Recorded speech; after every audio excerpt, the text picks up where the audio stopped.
In regards to Zechariah chapter 11, I wanted to say that we had briefly, a couple of weeks ago now, that we got together and studied Zechariah chapter 10, and we talked a lot about wicked shepherds.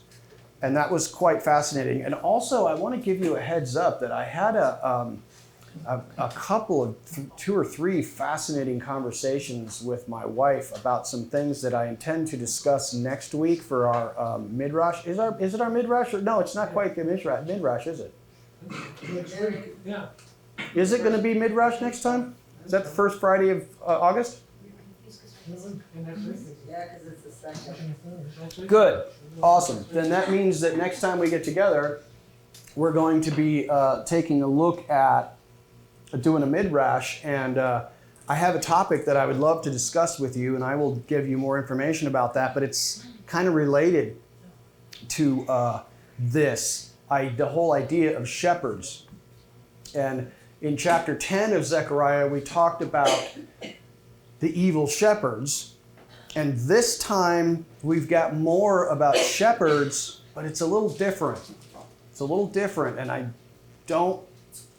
we're going to have to hash this out because this is a little challenging. This time, Zechariah is going to be doing some play acting like a shepherd for Yah to make some demonstrations. And we're going to have to hash this out because it is quite interesting. So, without any further ado, let's go to Zechariah chapter 11, and I will read it for you. It's not terribly long. But let's go ahead and get started on that. Here's what Zechariah chapter 11 says. Open your doors, O Lebanon, that the fire may devour your cedars. Howl, fir tree, for the cedar is fallen, because the mighty are spoiled. Howl, O you oaks of Bashan, for the forest of the vintage is come down. There is a voice of the howling of the shepherds, for their glory is spoiled. A voice of the roaring of young lions, for the pride of Jordan is spoiled. So pay attention there. We've got cedars, oaks, shepherds, and lions. Think about that for a moment. There is in verse 4. Thus said Yah to my Elohim, feed the flock of the slaughter, whose possessors slay them and hold themselves not guilty. And they that sell them say, blessed be Yah, for I am rich. And their own shepherds pity them not. For I will no more pity the inhabitants of the land, said Yah. But behold, I will deliver the men, every one into his neighbor's hand, and into the hand of his king, and they shall smite the land, and out of their hand I will not deliver them. And I fed the flock of slaughter, even the poor of the flock, and I took to me 2 staves or staffs. The one I called beauty, and the other I called bands. Your translation may have something slightly different. And I fed the flock. 3 shepherds also I cut off in 1 month, and my soul loathed them, and their soul also abhorred me. Then said I will not feed you. That which dies, let it die. And that which is to be cut off, let it be cut off. And let the rest eat every one the flesh of another. And I took my staff, even beauty, and cut it asunder, that I might break my covenant which I had made with the peoples. And it was broken in that day. And so the poor of the flock that waited on me knew that it was the word of Yah. And I said to them, if you think it good, give me my price. And if not, forbear or forget about it. So they weighed for my price 30 pieces of silver. And Yah said to me, cast it to the potter, a goodly price that I was priced out of them. And I took the 30 pieces of silver and cast them to the potter in the house of Yah. Then I cut asunder my other staff, even bands, that I might break the brotherhood between Judah and Israel. And Yah said to me, take to you yet the instruments of a foolish shepherd. For behold, I will raise up a shepherd in the land which shall not visit those that be cut off, neither shall seek the young one, nor heal that which is broken, nor feed that which stands still or is healthy. But he shall eat the flesh of the fat and tear off their hooves. Woe to the idle or worthless shepherd that leaves the flock. The sword shall be on his arm and on his right eye. His arm shall be clean dried up, and his right eye shall be utterly darkened. Wow, that's some stunning stuff there. Now, I want to ask you just briefly. You know how I like to do this whenever I read a new chapter, is to just ask people after I have read it, what's your impression? What does it make you think of? Is there anything that stuck out to you that you were like, wow, I didn't even notice that before? Or, hey, this is fascinating. This makes me think of that. Anybody, for anything that we have just taken a look at? Hayden, come and get the microphone for me if you wouldn't mind. It's right here, or somebody. Yeah. Hayden, are you going to get it? No. It's right here on the water cooler. Oh. Thank you, Cece. Thank you. Yeah, it just says that they placed his value at 30 silver shekels. Yes. And that just reminded me of Christ, and then I kind of connected all the rest of the dots with what had just happened with it's saying, you know what? To hell with you, leaving all you sheep, and you can all be fend for yourselves. And then the whole thing just reminded me of the story of Christ. What particularly are you thinking of in regards to the story of Christ with the 30 pieces of silver? When he was betrayed for that cost. Okay, so he was betrayed by Judas Iscariot for 30 pieces of silver. In fact, the disciples interpreted that passage from Zechariah was a fulfillment of another passage, though, which is fascinating. We'll talk about that in a moment. Anyone else have any other insights? Jerry, I apologize. Steve, would you grab that and hand it over to Jerry? If you want, just keep it on the table, Steve. Thank you. What do you got for me, Jerry? What are your thoughts? I was thinking in verse 10 where it says, I took my staff, even beauty, and cut it asunder that I might break my covenant, which I had made with all these people. Yep. That reminds me of the house of Israel when God divorced them. And then 150 years later, he did the same thing with Judah and Dan when he got rid of them. Right. Yeah, that's a fascinating section there when he says he annulled or broke the covenant that he had made with the peoples. Now, some translations say all the peoples, which is interesting also. How many of your translations say annulled in verse 10, annulled my covenant with all the peoples? Break. Yeah, so Most is all the people. So most of your translations say all the peoples, and that's probably a better translation. And you may look into the Hebrew there to see if it's got more of an inclusive nature to it, which is truly fascinating. Did you want to say something, Evan? No. Oh, okay. Anyone else? Any other? Yeah, go ahead, Jerry. I was thinking Grab that microphone. Where is it? Okay. That's where the two sticks Of Ezekiel. comes from. Yeah. Forget what you call it. Yeah. Ezekiel has something slightly similar with two sticks that are coming together. This is two separate sticks that are busted. So but it's interesting that there's two sticks there. There might be some connection for sure. Yeah. Want to grab that, Jeremy? Thank you, sir. Here you go, my man. Let's give that to Brett. What do you got for me, Brett? I was saying the woe brings me back to like Matthew 23 and the three shepherds, I think like the Pharisees, the Sadducees, the Herodians, and they did loathe Yeshua, and it's like woe is always in Matthew 23, the blind, what are you scribes and Pharisees, hypocrites? It just goes on, blind guides, woe. Yeah. And That's a great insight because a lot of people do make that connection. Anyone else? Who is it? It's David. What do you got for me, David? Yeah, I was just looking at the very last verse, verse 17. Okay. And I think that I've read that before, and I in my mind I said idle, I-D-L-E, like lazy.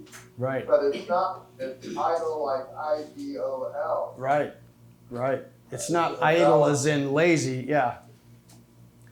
That's and you know it's interesting because that Hebrew word for idol literally means something worthless, which you know goes right along with what you're talking about with idols are worthless things, you know. So that it makes a lot of sense. You know, anybody else? I don't want to dig into anything just yet, but there's definitely a lot of things that perk up your mind. Did you want to say something, Lou? Well, We just had that back. Up in my mind that the belief in the Lord is worth more than gold and silver. Absolutely. Well, anyone else? Any other observations that you saw that made you think of something else or that you have questions about or comments? There's lots of interesting things here for sure. Okay. That's fine. Now, what I'll do is I'll just kind of, I think what I'd like to do is just kind of go through a little bit at a time and give you some of my thoughts. And I'm sure that this will, engender some conversation because there's a lot of interesting stuff here for sure. So in verses, and I'll just keep this up on the screen for you so you can see what I'm referencing mostly. In verses 1 through 3, we have this talk of cedars and oaks and shepherds and lions. Okay, woe to this, open your door. There's a lot of woe going on here. It doesn't use the word woe. It uses the word howl, which is kind of interesting. But it's literally making a connection. Okay, Lebanon, we got Bashan, some unnamed shepherds, and Jordan. So 3 locations and some shepherds. Now, does anybody have any idea regarding what is going on here? What is being spoken of? Any kind of ideas that you have? What does it make you think of? Or do you know of anything in the past that this might have been prophesying about? Let me see who's got their hand raised. It's David. What's up, David? Anytime I see the Bashan, it always takes my mind to the bulls of Bashan and the Psalms, when going off. Yeah, it reminds me of Messiah, calling out to God saying, I am surrounded by strong bulls of Bashan, which is interesting. What is the first time, I don't know if it's the first time, but what is one of the first times that we hear mention of Bashan in the Bible? Does anybody know? There was a guy who was from there. Was it, do you remember Og of Bashan?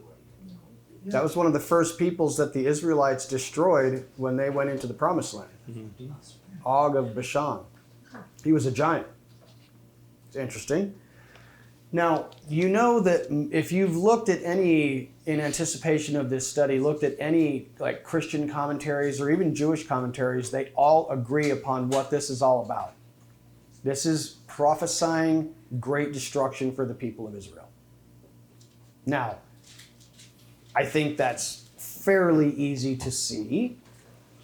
Fairly obvious. We got some woes going on here. We got some brutal stuff. We got people eating each other's flesh. We got fires. We got nasty stuff happening here.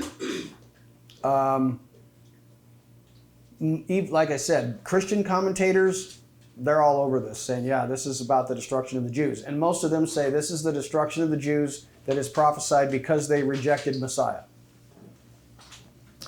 Now, I don't know that I would go that far.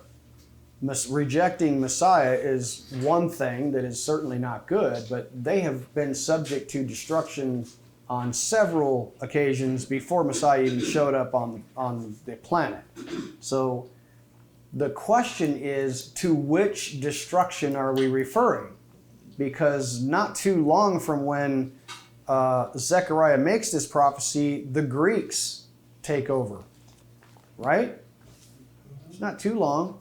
The Greeks take over, and Antiochus Epiphanes takes over the Holy Land and slaughters a bunch of people, and that might be a partial fulfillment of this prophecy. And it wasn't long after that that we've got the Romans doing a more thorough and complete job of destroying some Jews, killing 1 million people, and kicking the rest of them out of the land, destroying the temple, blah, blah, blah. But then it happens how many more times? At least 5 or 10. Think about all the Jews being expelled from England in the 1600s. You got the Inquisition in Spain where they killed a bunch of Jews. You got the Holocaust in Germany. So to which of these quote-unquote holocausts are we referring to here? And are all of them because of a rejection of Messiah? No. I kind of doubt it. You ever wonder, and this is a tough question, and I don't even know how you could possibly answer this question, but I got to asking this question. I can understand why Tevye from Fiddler on the Roof said, why don't you pick on somebody else? Mm-hmm. And we're tired of being the chosen people. This isn't turning out so good. Because they have been devastated throughout history. And have you ever considered for yourself, why? Why? What separates a Jew from anyone else on this planet? Evan, you got a microphone? Oh, it's right here, bud. Go ahead, buddy. Jews tend to be very distinct from other cultures and be embedded within them. So that's an excellent insight. So let me ask you about that. You don't have to give me further insight, but Evan brings up a good point. Ever since the Assyrians scrambled the Hebrew part of 10 of the 12 tribes into the rest of the nations, I'm pretty sure that those people integrated and lost their identity, right? Then the Jews, they get scattered and scrambled into the rest of the human population in 70 AD. And it's pretty clear to me that if I've met lots and lots of Jews in America, you can't tell them from somebody else. They're not visually distinct in most cases. So what is it exactly that separates a Jew from some non-Jew? It's certainly not visuals. But Evan said they have cultural practices that are different. What would you say, Evan? What are those cultural practices? Well, they for the Orthodox at least, they wear different things. They celebrate slightly different holidays. But I suppose one of the biggest factors is simply envy. So why would you say envy? Because people who don't like Jews will tend to point out that they're disproportionately successful. That's one of the things they point out the most. But they wouldn't feel need to point that out if they didn't think that was something that they didn't like. So I think there's some jealousy of the Jews because they're disproportionately represented amongst the powerful, the wealthy, the influential, the successful. Absolutely. Yeah. That is certainly seems to be true. History definitely does demonstrate that. Brett, would you hand that back to Lou for me real quick? Yes, Lou. Go ahead, buddy. Well, this is more like a question. Doesn't this have to do with a lot with the teaching of Moses? Tell me about that. What do you mean? Well, they almost worshipped Moses. Yes. Well, yes, to a degree, in a sense of idolizing Moses himself or idolizing the Bible. Which would you say? What do you mean? Well, I mean, kind of Moses himself. I see. And his teachings. Yeah. Well, they weren't. Well, okay, so that's a good point. And so, do you suggest then that? So why would somebody dislike Jews because they elevated the teaching of Moses? I wished I had the answer. Yeah. Okay. No, that's a good. I'm just wondering. Does anybody? David's gonna. I knew it. Here it comes. You just did it, Lou. You opened up a stinky can of worms, bro. Oh, I probably did. I'm just kidding. David, go, brother. What's up? No, I didn't really feel that way. I just felt like the obvious answer to me about why they're persecuted has more to do with the adversary trying to thwart God's plan. Okay, that's an excellent insight, and I probably would agree with that mostly myself. I have often wondered, looking around at the Jews, it's like, why do we hate them so much? It seems ridiculous to me that a tiny sliver of the population, we would just hate them inveterately and not understand why.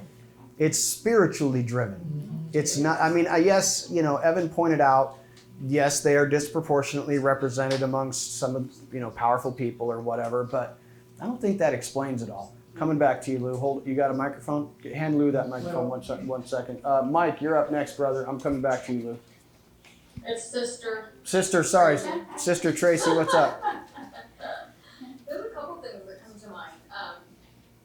One is God's word, his Torah, is offensive to the world. So that could be that, they hold true to these old-fashioned ideals, and that's offensive.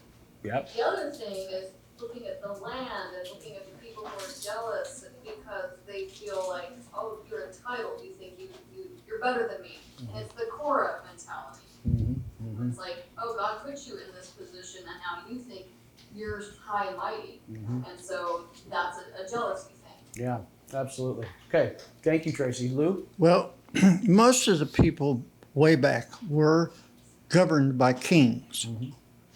And so just like Hitler, he hated the Jews, and I don't have any reason why, but when the Germans invaded the Netherlands, I was reading a story, and this young girl was holding a Jewish baby in her hand, and a German soldier came right up with his gun and shot the baby in the head. Sure. Because he was a Jew. Yeah. And how could you tell? Huh? Because it was How could it tell? Because it was circumcised, probably. Well, I don't know, but it just, and I've So always thought. what's your point about that? Well, my point is, what makes sense of us? It's spiritual. It is a spiritual hatred. It is. I mean, why? It's not explainable in any other way. Somebody it's irrational. He may hate Stookies. I don't know. It is an irrational hatred. It's very clearly that. But I had just got me thinking about these Jews, being the chosen people. It's like I can understand Fiddler on the Roof guy saying, "Gosh, I don't know. I don't want to be chosen anymore. And choose somebody else. This is no fun at all, because we just keep getting slaughtered." And he says in the passage of the prophets, we were like considered sheep to be slaughtered. And here in Zechariah, he's talking about the sheep of the slaughter. And I just wonder, you can grab the microphone, Evan, if you want to say something, this is why this goes back to what Evan was saying, and I wanted to consider this. Why would, if really the only thing that sets a Jew apart, because I have purported to say for a long time to you that it's not racist to be anti-Semitic, because Jews are not a race of people. There's no such thing as a Jewish race, because there are Asian people who have adopted Jewish culture. There are black people who have adopted Jewish culture. There are white people and brown people and people from Russia and Ashkenazic and Sephardic Jews of all stripes all over the planet. So you can't tell me it's a racial thing. There are Jews of every race on the planet. So it has to be something else. And Evan pointed out, well, they're culturally different. Okay, so you're telling me that because I circumcise my children, I don't worship on Christmas, and I don't eat pork, I should be slaughtered? That doesn't make any sense. Because I have slightly different traditions than yours, you want to wipe me out and exterminate me from the planet? That doesn't make any sense at all. What does make some more sense is like what Lou was talking about, where he's like, well, they elevate the Torah of Moses and the teachings of Moses. When Tracy pointed out, those rules that they live by are anathema to the rest of the population. Who are you? You know, because you've experienced this when you started adopting Torah culture, that many of your brothers and sisters looked at you and said, oh, you think you're special, huh? I didn't say nothing. I said nothing. I just started observing the Torah, and you see me trying to do something a little bit different, and you're like, oh, I get it. You think you're special. And you know what? That's what happens when you set yourself apart. You make yourself a target. And that's, if you try, why do you think the Jews have continuously said, couldn't we just blend in? God, couldn't we just get a king like everybody else has? And can't we just do the things that everybody else does? We want to blend in. But you know what's the problem with that? It's never worked. it doesn't work for them. God already told them, you made a covenant with me. You are bound to me. Even if you want to be a whore and go off and sleep with all these other guys, you're still my wife. I'm still bringing you back to me, and everybody's going to know you're my wife. You can't get away from the fact that you're my wife. You can pretend to be somebody else's husband as much as you want, but everybody around you knows you're married to Yah. And you're going to suffer the punishment of being an idolatrous whore as long as you keep it up. That's tragic. That is tragic, Evan. I've noticed like patterns in the kind of people who aren't such big fans of the Jews and some of the other, and it's weird that they tend to view Christianity as not an outgrowth of, say, Judaism and all that, like we do, but they view it as an outgrowth of the kind of pre-Christian, like European, which is interesting because nobody else sees it that way. Yeah. It's kind of just them that think that Christianity is just an outgrowth of Europe, right? And that like pre-European culture was, or not pre-Christian European culture was like the best, and that's why. Yeah. And I think that probably comports with the views of like Nazis. Well, is that they think that you said something quite interesting there. You said pre-Christian. You know what pre-Christian Europe is, right? Barbarians. It's Germanic. It's barbaric. It's heathen.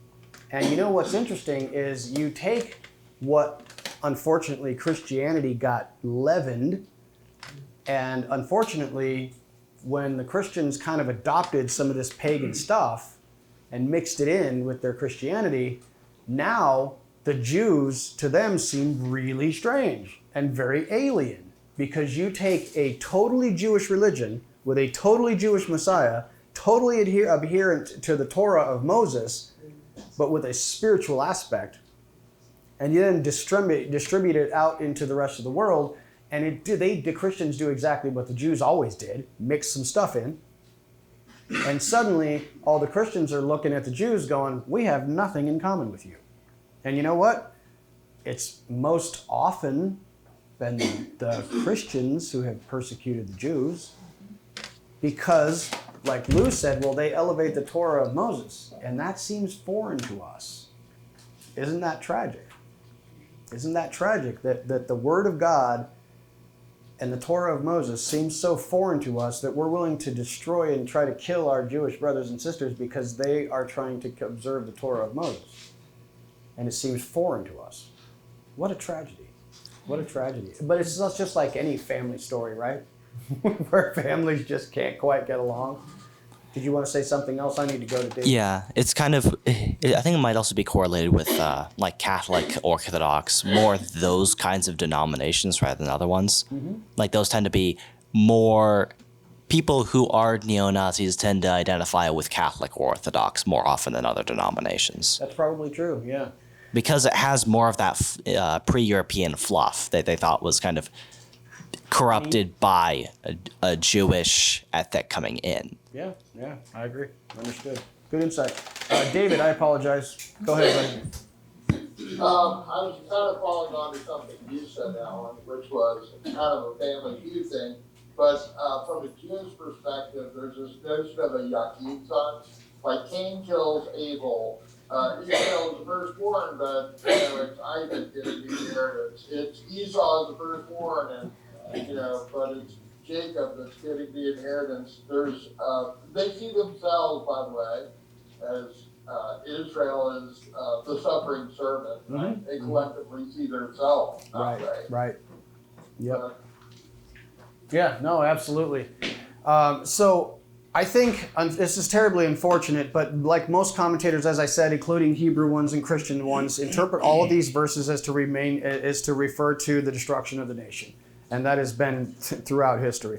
A lot of people would interpret this as Titus Vespasian coming in from the north, and it is a historical fact, if you want to call it that. It's recorded in the Wars of the Jews by Josephus, in the writings of Josephus, that Titus Vespasian came down and followed that pretty much exact invasion route of going through Lebanon and then down into Bashan and then across the Jordan. That's how he attacked the land of Israel when he came in.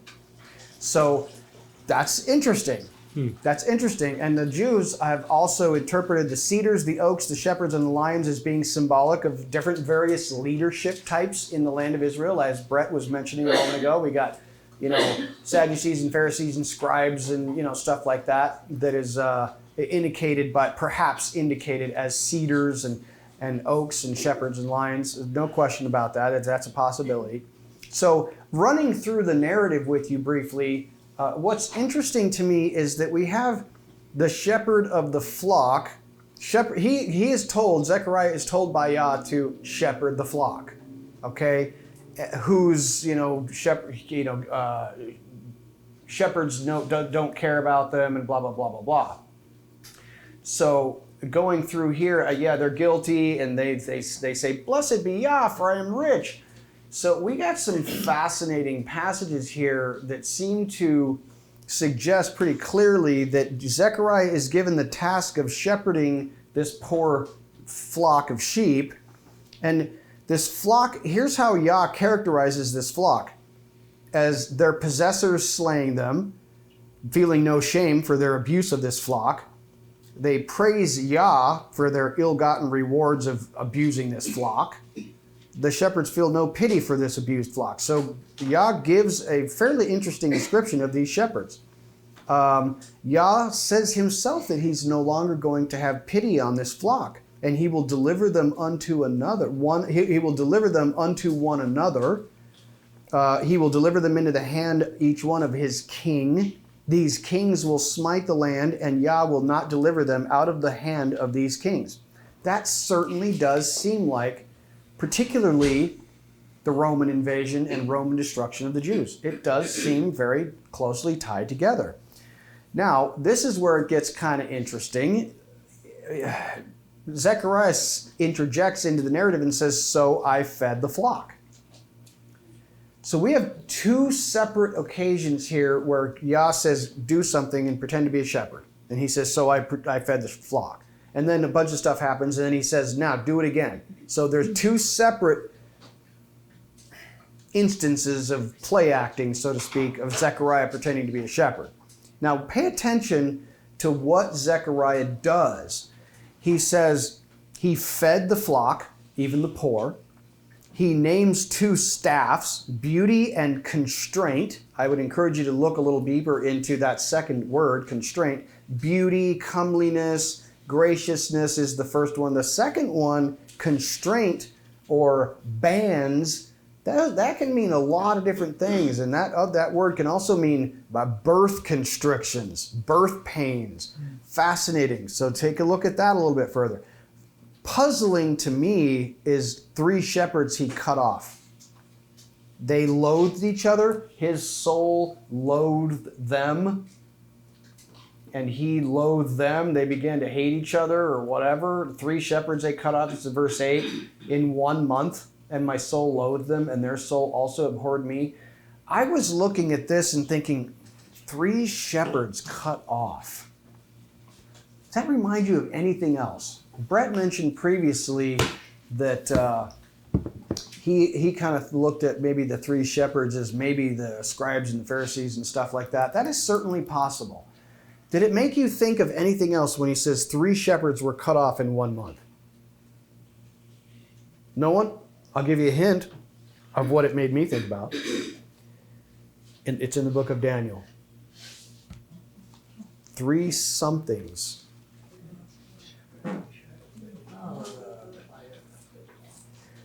Do you remember this many-horned beast? This gnarly beast that had a bunch of horns on it, 10 horns, and then 3 horns came up, and those 3 horns were yanked out, and there was one really proud and boastful horn that came up after it. Is this ringing a bell with you? Mm-hmm. When he says 3 shepherds I also cut off in 1 month, this is making me think of these 3 horns that grew to prominence in the last era of that kingdom of the beast. And those 3 horns were plucked up and replaced by one prominent horn, which is most interpreters mean to mean the Antichrist. So that's what it made me think of. Did you want to say something, Jerry? Give him a microphone, Evan, if you wouldn't mind. Thank you, sir. I may be wrong, but I thought that those three horns in the book of Revelation talks about the 10 nations that are going to give their power to the Antichrist. Mm-hmm. Three of them are not going to. They're gonna fight against him and say, I don't want to give my power to you, and he's going to force them to. Yeah, so you are correct. I don't have that passage in my mental fingertips. It's in Revelation somewhere. Yeah, no, but you're right. There is a correlating parallel passage in the book of Revelation that also talks about that. But I'm just saying that made me think of this, and I'll tell you why I started to connect that a little bit more. But it did make me think of it. David, what are your thoughts, buddy? Since you kind of went down that path, the first beast is described as three beasts. Has the appearance of a leopard, a bear, and a lion. Right.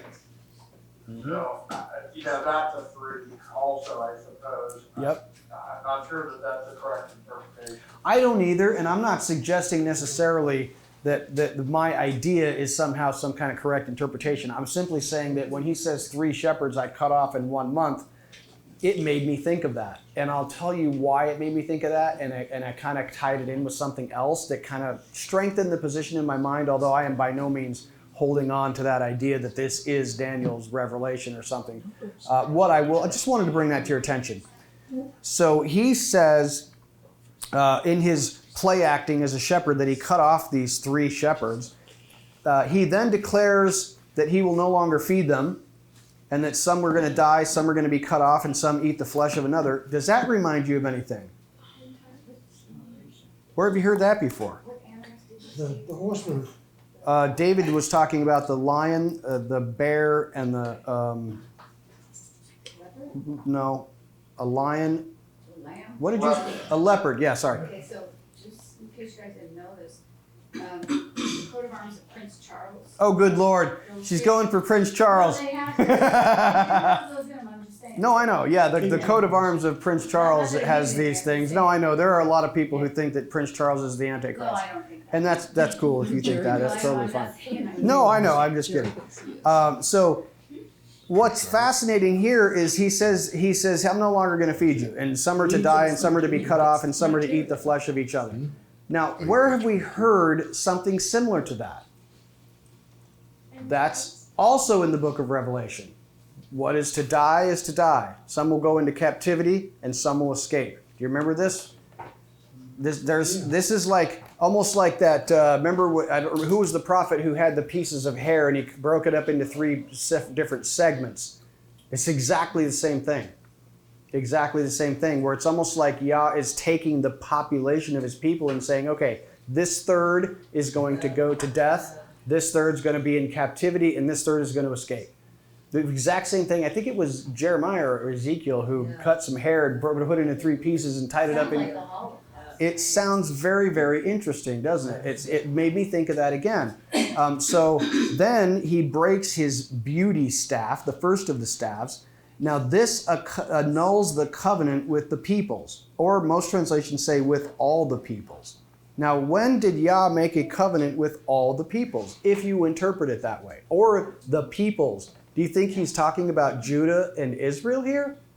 Because he talks specifically when he breaks the second staff about annulling the covenant between Israel and Judah.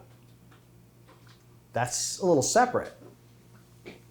So I'm wondering about and these are some questions that I have. I don't have the answers for you, at least not yet, but he annuls this covenant with the peoples, and I'm wondering, what is this covenant that Yah made with the peoples? Jerry, what do you think?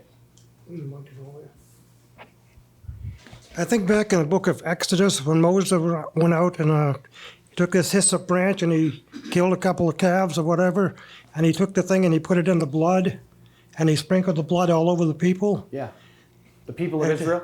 Of Israel. At that point, God said, you're my wife. This is my...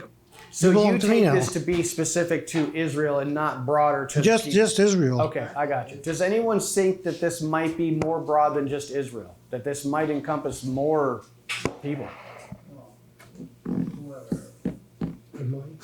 Because I think a lot of your passages have it interpreted as all the peoples.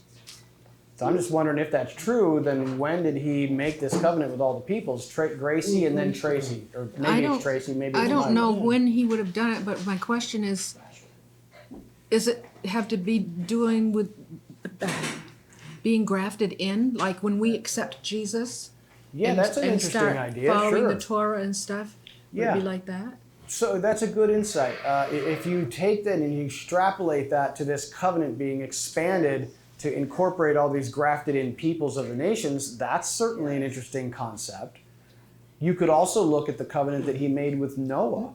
Now, and some Jews would call that the Noahide covenant. I'd just be careful because Brett might misinterpret what I mean by that. But yes, that is a covenant that God made with everybody on the planet. When he put the rainbow in the sky, said, I'm not going to destroy this planet with water anymore. And by the way, don't kill people and all this other stuff. These are some basic rules for humanity. Now, is that a covenant that with all the peoples? I suppose if you say that Moses or Noah is the progenitor of everybody after the flood, then yes, absolutely. God made a covenant with all the peoples. The rainbow covenant, if you want to call it that. I'm going to Tracy or Mike, whoever has their hand raised, and then I'm coming back to the table. Who is it?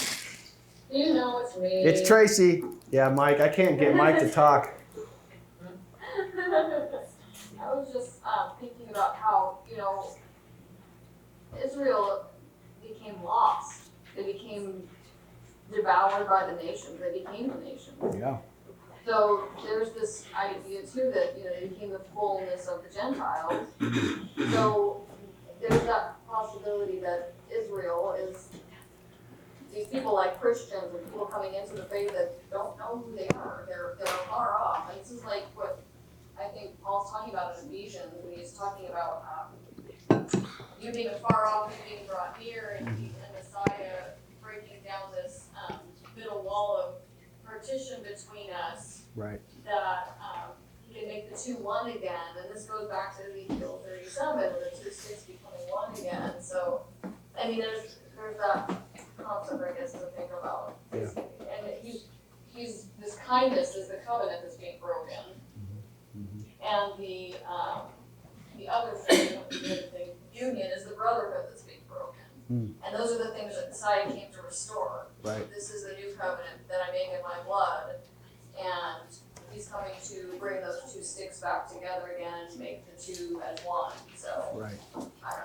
So, that's a good insight, and I want to ask a question about that, because if we're breaking the bond of brotherhood between Israel and Judah, as far as my biblical chronology has it, that bond of brotherhood was broken many hundreds of years before Zechariah prophesied.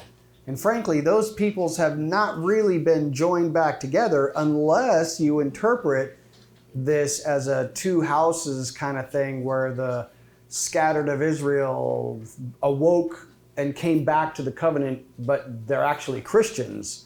You see what I'm saying? So that could be. But when does he break the bond of brotherhood? When's that going down? How does that make any sense? Because the bond of brotherhood was already broken. Messiah is talking about bringing them together. So what specifically is Zechariah prophesying about? Is that like when Messiah came, that there began to be this separation between Jews and Christians? Is that what we're talking about? Breaking the bond of brotherhood between Israel and Judah?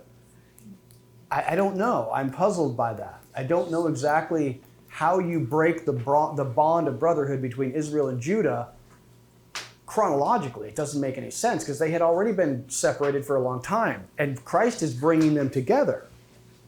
So what is Zechariah talking about with separating them? I'm a little puzzled by that. I was just going to say that in regards to like what Paul's talking about, he's talking about the Gentiles coming into the faith, so it's, like Peter was having a hard time sitting with them, and like there's clearly a separation that is there that's not supposed to be there. Yeah, that's true. But they started trying to get together, and we're trying to have some brotherhood and everything, but it just never quite worked out. But frankly, that's a continuation of the way things had always been. So I'm having a little trouble in my mind figuring out when did Israel and Judah get back together again?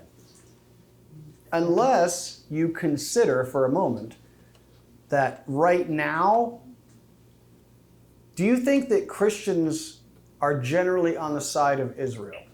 Jews? Yes. Yes. Better be. Yes. If you interpret Basically, no. Israel to be the house of Israel, the house of Joseph, this two-house theology kind of thing, and therefore you could say potentially that, well, in a sense, especially in the Hebrew roots movement, and for most of Christianity, they do appreciate their Christian brothers and they are for Israel. Okay, so is that kind of being together? Maybe. But then we have to separate them. Because if Christ brings them together and Zechariah is prophesying some type of break in the brotherhood between Judah and Israel, that means they have to break apart again. That's strange to me. Now, did you want to say something, Cece? Give her a mic. But wait, while you give her a mic, hold on to your thought because I got to go to David. David, tell me what's up, brother. Yeah, I was, first of all, kind of speaking to me, I was hearing John 1:1, in the beginning was the Word, and they say that the four of the flock persuaded on me knew that it was the Word of the Lord, right? Yeah. And I'm going, yeah, this kind of feels like a reference to Messiah. Not that God's breaking His Word, that He's breaking the Messiah. And I'm hearing that my body is broken for you, right? Right. Yes, absolutely. Good insight, David. Sir, Cece, go ahead. So I was doing a study on religion history, and so I realized that Christianity is pretty much an offset of Catholicism. But what was before Catholicism? It had to be the Hebrew-rooted people because Paul, Peter, the apostles, they were all Hebrew. But at some point, Catholicism took the Hebrew faith and mixed it and separated the two. Even with looking into Catholicism, they're very, I don't know what they are, but it looks like it's a separation of church, their church and God's church. So I'm wondering if that's where the separation began, because even if I talk to Christians, my Christian friends, it's always this been done away with. We don't do that. We are New Testament only. If you do that, then you're pretty much, you're in trouble. Yeah, you're in trouble. So I wonder And if that it all started comes from the Catholic Church. Yeah, so I wonder if the separation started then. That all comes from Constantine, the Council of Nicaea. There's a bunch of councils of the Catholic Church that decided all this stuff. So it was foisted upon us from the Catholic Church a long time ago. And I have said for a long time, and I know many of you have too, that when the Reformation happened, they did some good things, but they didn't go far enough. They did not purge Catholicism from the church nearly enough. There's still lots and lots of Catholicism in the church. So that, it is what it is. But it just made me think, what is this bond of brotherhood?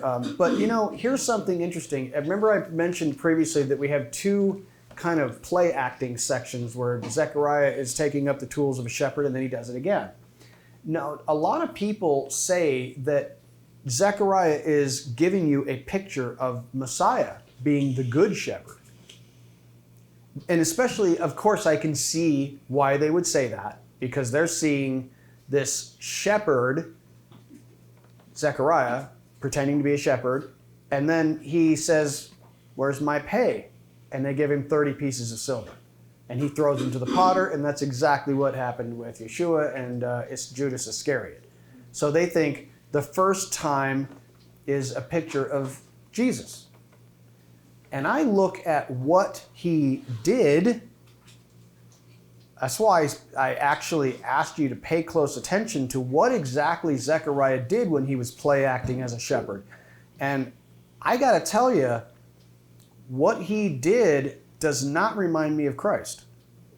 It absolutely does not. I do not see this as a picture of Christ. I really don't. In fact, I think the second instance of this, as David said, idle shepherd, you notice there's a sword against his right arm and his right eye, and he's a withered arm and his darkened eye. I think that that's actually the Antichrist. He is saying, I am going to raise up a worthless, idle shepherd who is going to take some kind of control. And this is not good. And we'll dig a little bit deeper into that. And I think that this reference to the 30 pieces of silver and the fact that the New Testament apostles interpreted this act of Judas betraying the Messiah and this 30 pieces of silver thing, Judas is a type of the Antichrist. He is controlled by, it says in John that the devil entered into him and it was night, and he went and did this at night when the devil entered him to do this sale of Yeshua for 30 pieces of silver. I do not think that the shepherding going on here has anything to do with Messiah. Not at all. I think that this is a demonstration, frankly. What is one of the first things that God says to Zechariah? And I'll take you right back to this passage here. It says, go and feed the flock. He says that to Zechariah in verse 4. And then he goes through a litany of what is going on with this flock. And it's none of it good. This does not presage good stuff. Go feed that flock whose possessors slay them and hold themselves not guilty. And they say, blessed be Yah, for I'm rich. And their own shepherds have no pity on them. I am not going to have pity on the inhabitants of the land. But behold, I will deliver them every one into the hand of his neighbor and into the hand of his king, and they will smite them, and out of their hand I will not deliver them. That does not sound like the Messiah. Not at all. So when Zechariah starts pretending to be this shepherd, I think he's acting out what Yah had just said about the evil shepherds and the bad things that were going to happen to this flock. Messiah Yeshua did not treat the flock that way. But there's some connection with Messiah, but I don't think that he's play acting Jesus here. Not at all. In fact, I think he's play acting the evil shepherds. This is a continuation of chapter 10, where he was talking about the evil shepherds. And he's now play acting these evil shepherds, and it's going to culminate with a really evil shepherd. I think that's exactly what's going on, and I think that you wedge Judas Iscariot in there that gives you a very clear picture that Judas is a type of the Antichrist. Yeah, because verse 8 it says. Well, hold on a second, Cynthia. Judas, if you just take a collection of the things that are said about Judas in the New Testament, it's fascinating. It says he would try to say, well, why didn't we sell this thing? Because it's worth a lot of money. We could have fed a lot of the poor people. And the commentator says it's not because he cared about the poor, but because he was a thief. And he used to steal from the bag of money that they carried around. What is the devil? A thief and a liar. And he comes to steal and kill and destroy. Okay, so Yeshua is getting betrayed by Judas. He wants money. He's greedy. He's trying to get... Now, I personally am not one of those people who thinks that Judas is a truly nefarious person, and that's what's even more frightening, because I think that Judas really thought he was doing the right thing. I don't think he intended to turn on Christ, and I don't think he's the Christ and he just needs to die. No, I think that what he was trying to do was force Yeshua's hand. Yeshua was not conforming to what his picture in his mind was of what the Messiah was supposed to be. We need this Messiah to destroy the Romans and kick them out of our land. And here's Messiah playing footsie with people and healing people and being nice and talking about, no, I'm going to die. What are you talking about? Let's force his hand. Let's have the Romans capture him. And then he'll be forced to use his power and destroy these Romans. I really think that Judas thought he was doing the right thing. But that's the tricky part of the devil. He makes you think you're doing the right thing, and it is a time is coming when the ones who are killing you will think that they're serving God. Does this remind you of this passage in the Zechariah where he's like, blessed be Yah, for I am rich. Yeah, I'm getting rich from slaughtering the sheep of God. That's how leaven works. Look at how Saul was before he became Paul. Yes. You thought he was doing the right thing. Yes, Paul, before he became Saul, he thinks he's doing the right thing, and he's going around killing people and jailing people. This is the tricky thing about the devil, guys. He tricks you into thinking you're right and that you're doing the right thing, and it's terrible. It's tragic. I got a few questions. I do want to wrap up here pretty quick. We got more to talk about here, but I know David, I believe, has been patiently waiting to speak, and I know Lou has also got something to say. David, you want to say something? Yeah, I was trying to look at this purely from the Hebrew, looking at the Hebrew text. And the one thing I thought was interesting about the two staves, the one that's called deity is marked not once, but twice with yellow top. And then the other one, which is bonds, is kind of marked as Korathi. And I was hearing Tracy in my head. Right? Talking about, the rebellion against Moses kind of thing, right? Yep. Yep. So I feel like I'm not assigning it to a person, but I kind of feel like it's a right hand. If Jesus or Yeshua is the right hand of God, then his adversary is the left hand of God is just. There's both hands are involved. Interesting. Yeah, interesting. Somebody give Lou a microphone if he can remember what he was going to say. I do. Okay, good. Just because I'm old. All right, what do you got, Lou? Well, with Judas, he wasn't the only one. To turn against Yeshua? He was true. not the only one. Peter did it too. And, we've been talking about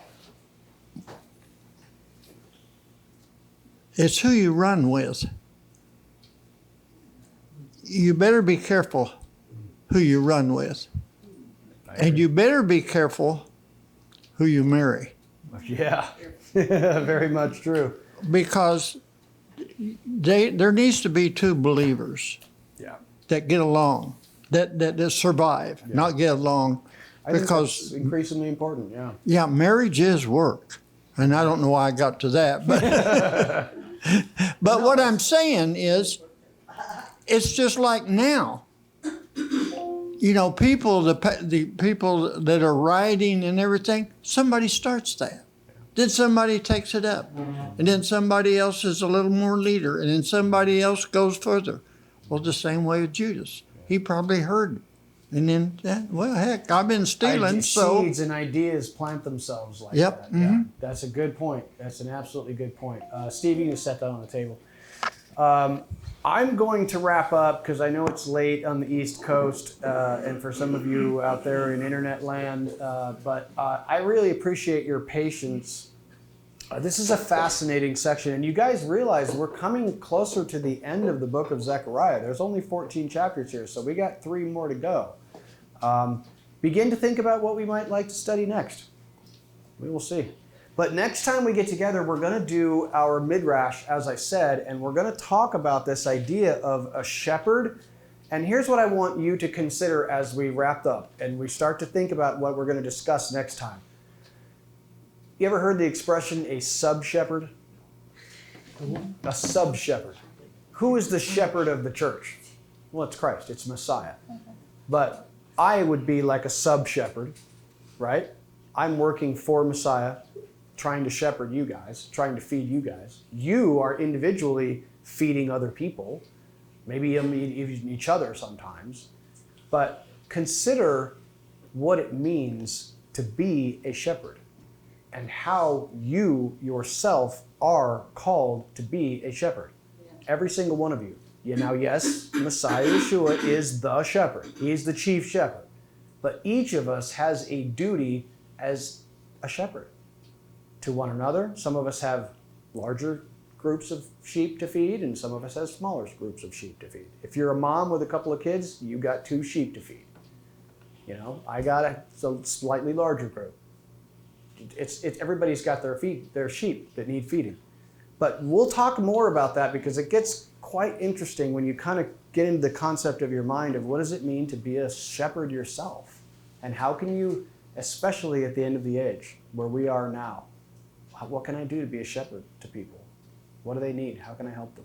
That's what we want to talk about next time when we're all on the subject of shepherds. So it'll be a fascinating conversation. Any questions, comments, or concerns for the good of the order? Everyone's good to go. Everyone's happy, fat, sassy, and tired. Okay, good. Let's pray.